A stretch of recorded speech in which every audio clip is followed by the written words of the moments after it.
Hi, how have you been? It's been a while. It's good to see you again. Is it good to see me too? I have missed you, and I do tend to think about you being here in the room with me wherever I happen to be. I feel like I am talking to you or inviting you to share with me. Because if I only think about staring at a screen somehow, uh, that's harder to do this. So I really like to think about inviting you to be here with me. Um, so, what I wanted to talk about today is a little bit about reality. No little subject, right? No big deal, right? But in a different way. I want to talk about it in a different way for how we are experiencing in a different way. Because a lot of the questions I've gotten recently, comments, letters, have to do with reality. It seems like even people who never had an interest in anything metaphysical, we could say, are very interested right now in existential questions and what that means. Why are we here? What does it matter? Why does it matter? Does it matter? All of that. Is this real? Is this even real? And so we're talking about that. We're talking about that everywhere, in every environment that I've been in or been invited to.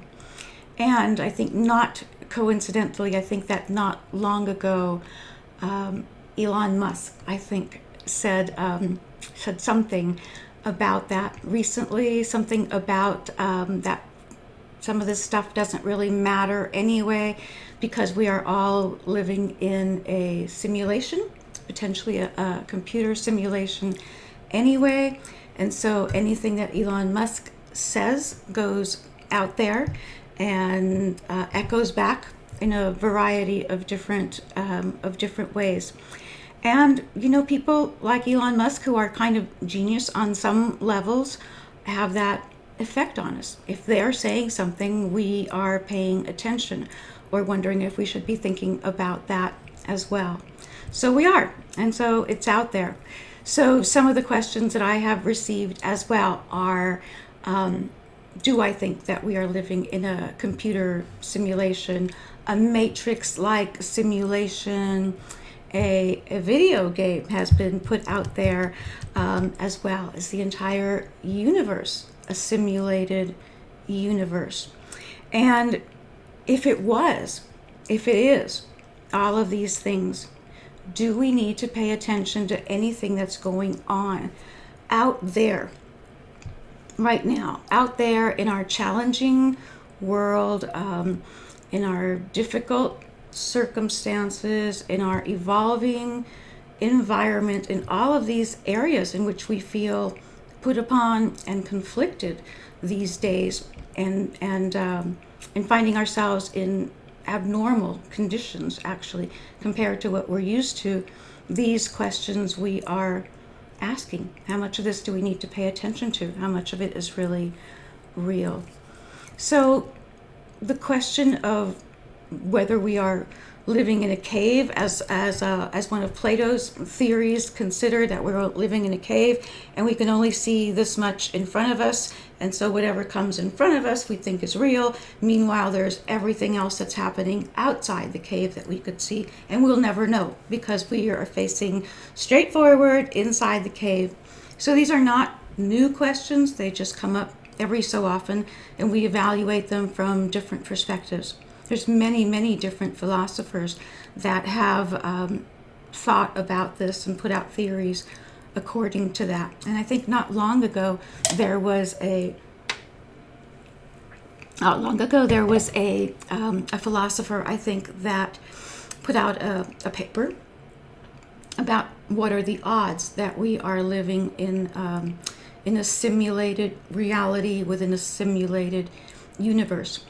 And so science took up the question, and I think there was an article not too long ago in the Scientific American where science has given it a 50-50 chance that we could very much so be living in a simulation. In other words, we might be somewhere else directing ourselves as avatars, or we might be a completely different kind of being, and this is just one of the facets or ways that we express ourselves in a multi-dimensional universe.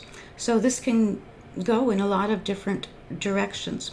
So science now has realized that it can be real, it can be realized, and they have given it a 50-50 chance or 50-50 odds of that theory being correct.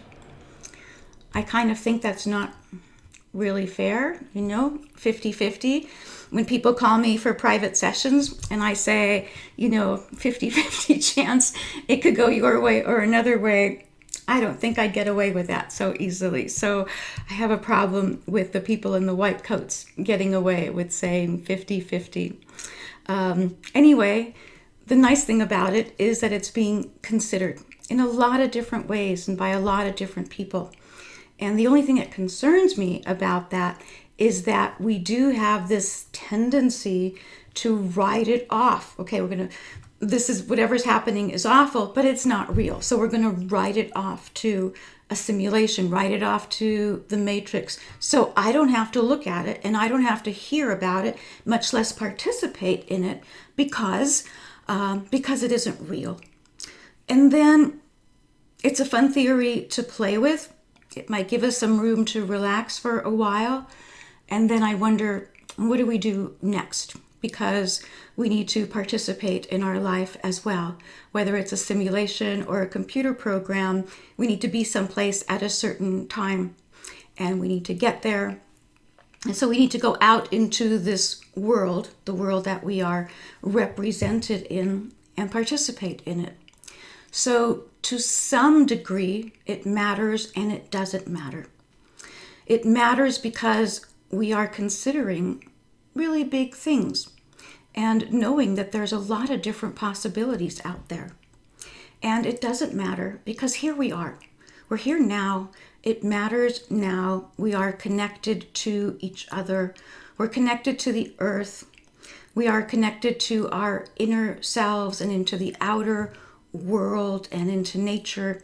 And so those parts of us are interacting with a variety of different realities and environments. In the years that I was studying a lot of Buddhism, the teachers used to speak quite a bit about absolute reality, unchangeable, stable, ever present, going on forever, and it exists, and we exist as part of that as well. In the meantime, we are also living in, experiencing, and participating in a relative reality. Everything is relative in the world here. It doesn't necessarily stay the same. It's not necessarily the same for everyone. We don't look the same, act the same, think the same, or participate in life in the same ways. So our relative reality then gives us many other possibilities.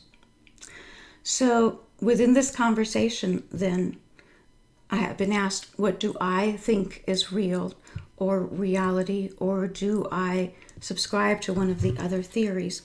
And as you can tell from what I've said, I do, to a variety of theories and thoughts and observations, objective thoughts and subjective thoughts, and Gaia visualization thoughts and meditation thoughts, and they all have a degree of correctness, I think, and I feel.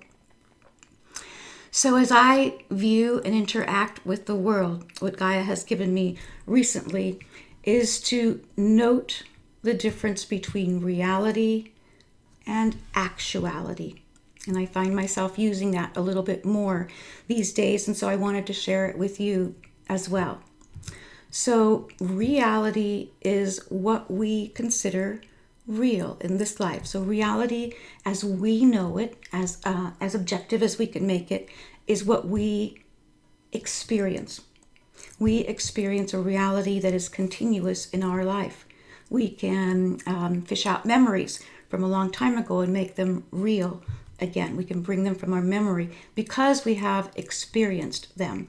So that level of objective experience, day by day, year by year, is a reality. It's an agreed upon reality.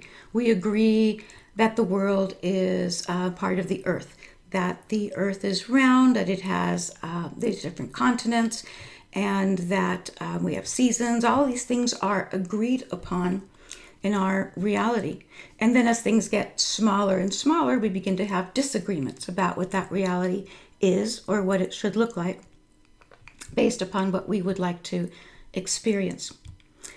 Actuality takes place within reality, but it describes right now. It's the facts and the what life looks like right now. It's actual events as they are occurring. So we could call it real time.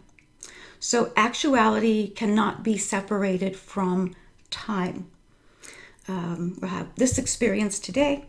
We're going to have another one tomorrow. And when we do, it's going to be an actual experience. It is actually happening. And so if we are also participating and experiencing it, it is also part of that reality. But actuality is a lot more of what we're doing these days.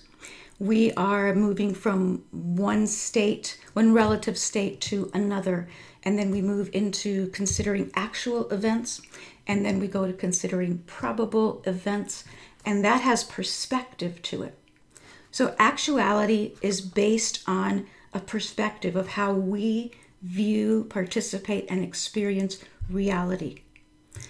Actuality can change very quickly from one moment to the next. This is the actual event now, and look, it's changed. We have a complete different actual state of events now. And because things are happening as fast as they are happening now, we're barely getting a chance to assimilate our experiences into the reality. We barely know where to file them. Objectively, subjectively, something's going to happen, something's not going to happen. And while we're still processing that, we are hit with something else to think about and something else, excuse me, something else to do. And something that might seem like an event, and something else that might seem like a crisis, and something that's coming at us from social media, and something that's coming at us from a family member or something that we saw on the news. And so we are overwhelmed with this right now. Most people that I know and talk to these days are overwhelmed by one thing or another, or are kind of nearing the limits of what they can take in and process a little at a time. And I feel that way sometimes as well. So if we view things or understand things as actuality, this is what's happening right now. And it may not be the case tomorrow. So if we can look at these things and not, as some people say, globalizing that, or taking the one thought and applying it to everything. This bad thing is happening. Oh, it's going to happen everywhere. It's going to happen to everyone. And so we globalize or move these thoughts out into the world. We have then made them larger. We have given them more of a lifespan than they may have had on their own, as thoughts that came and went and we experienced them and then they were gone. So our thoughts are getting more airplay. Our thoughts are getting a longer lifespan. And when we put a lot of attention on a thought, there's a part of that thought that becomes real or realized or actualized, because we know that thoughts become things, thoughts become people, thoughts become almost everything. So without managing what we're thinking about or saying, we can consider that many of the things that we're exposed to now are actualities. They're part of today's actual events, actual things that we read about or participated in or considered. And they may or may not be true tomorrow. Because we have enough to consider that may or probably will be true tomorrow. And we need to be relaxed and ready for that as well. And if we are overwhelmed by everything that may not be, it makes it very difficult to participate in the now and to assist other people in participating in the now. So we talk about being mindful, we talk about being present, we talk about paying attention and assisting each other. And this is part of that, to not make things bigger than they are. And to some degree, I hope that I haven't done that with you as well, because I do talk a lot about the end of the world. And yet, when I say that, I mean the beginning of the new world as well, so that we can complete some of the older patterns, put them to rest, and take up new considerations, new ideas and expressions. So when I say the end, I may as well be saying the beginning, because you can't take one away from the other. So right now it seems a little bit like we're not doing either one. We're kind of in this gap. I'm not sure if we're coming or going, and in what direction.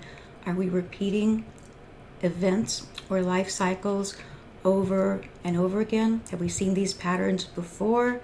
Probably yes. So how we live our life matters. How our life is given meaning matters. And whether or not we consider this an illusion of a reality or a practicality or a matrix or anything in between there, they are most likely all true. So it depends on what our perspective is and how much attention we give to each one of those expressions. And are we giving it attention so that are we learning from it and it's supporting us? Or are we giving it attention and feeding something that doesn't need to be fed, as if there's not enough of a feeding frenzy about everything out there as well? So this is what I wanted to share with you today, because I have missed you, and I do hope that you're enjoying. If you're subscribed to the Gaia's Voice, I hope that you're enjoying that. We're just getting started. And if you're not subscribed to it, I think we're pulling out a few excerpts or something for you to participate and enjoy and read or listen to in each of the newsletters and on the YouTube channels and on the new website as well. So I will stay in touch with you, and I will continue to consider these questions and share them with you whenever I feel like it. And I do really appreciate the mail that you send, the email that I get, the comments that I get on Facebook, and they open my mind. They always keep my heart open, and it always leads to the next conversation, which I hope we'll always have. So that's it for now. See you soon. Bye.